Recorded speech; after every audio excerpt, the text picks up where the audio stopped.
Welcome back. It's 5:48 on the final furlong. Let's get galloping. I'm Martin Daubney, and this is GB News. Now, Nike's New England shirt sent most of the country into meltdown last week, certainly did me, because of what they did to the St George's Cross. If you recall, they made it not red, but they made it multicoloured. But was this a smart move from the sportswear giant after all? Because despite the uproar, insiders were quick to see the skyrocketing sales figures, fueling speculation about the true intentions. Was this not a woke mistake, a desecration, but was it a calculated move from Nike to stay relevant and shift units?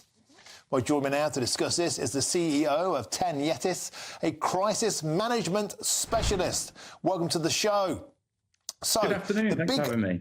No problem at all. The big question is, Nike, of course, they are no strangers to controversy. We've seen in the past with the Colin Kaepernick debacle with the NFL taking the knee. He became their poster boy.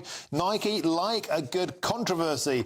Is that what happened here, do you think, or was it a simple woke blunder? Well, I think Nike are experts at what they do, and this is very much them doing what they do best, having fantastic sales, having themselves woven into the fabric of our society, and really it's been a huge success for them. I don't think it was a deliberate ploy to shift sales. I think it was just a really strong marketing move to shift a new kit. So, Andy Barr, the trouble with things like this is that there are backlashes. For example, Colin Kaepernick in 2018, when he became the poster boy for taking the knee, there was a huge financial hit. £3 billion was wiped off the value of Nike, but they ended up 10% up year on year. And people start to say then, is this actually about shifting the demographic away from traditional punters, some of whom were burning their trainers and putting videos out on social media? Is it about this social responsibility? And is it about broadening their market? Nike couldn't care less about England. They just want to flog units. Well, I think this is about Nike trying to obviously sell more products. It's about them trying to be seen on the edges slightly in terms of how they approach their marketing. We're seeing something very similar in Germany at the minute, where the German football team have ditched Adidas to go with Nike. But as you say, sales have gone through the roof, and that's what Nike really cares about.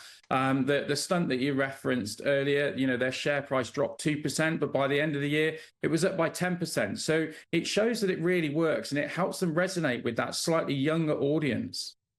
And there was another backlash, of course, Andy. Dylan Mulvaney, of course, the trans activist, biological male, became the face of Nike's women's workout gear. Now, that did cause a huge backlash. Sharon Davis, of course, the Olympic medalist swimmer, said, "I haven't bought Nike since." So they seem to perpetually be getting themselves into these kind of pickles. And that begs the question, is this actually premeditated?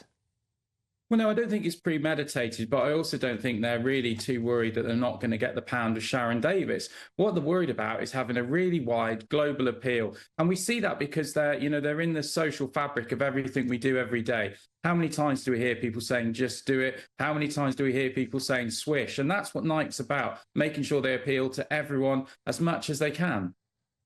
But what about traditional English fans? I mean, we saw there was a huge backlash to this.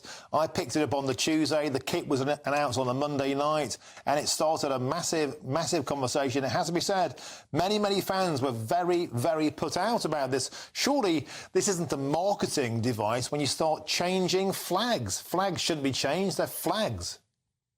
Well, I think fans will say something very different if we win the tournament, because that's all the fans really want. Yes, if we put a dragon on there or maybe a thistle, I think then there could be genuine uproar. But that's all fans want. They want us to win, and I'm confident we will, as I'm sure you are too. And Nike sales will do even better. Well, we lost against Brazil in that shirt the first time that England wore it. But thanks for joining us, Andy Barr. That's the CEO of Yetis, a crisis management specialist. Now, I've got a bunch of emails.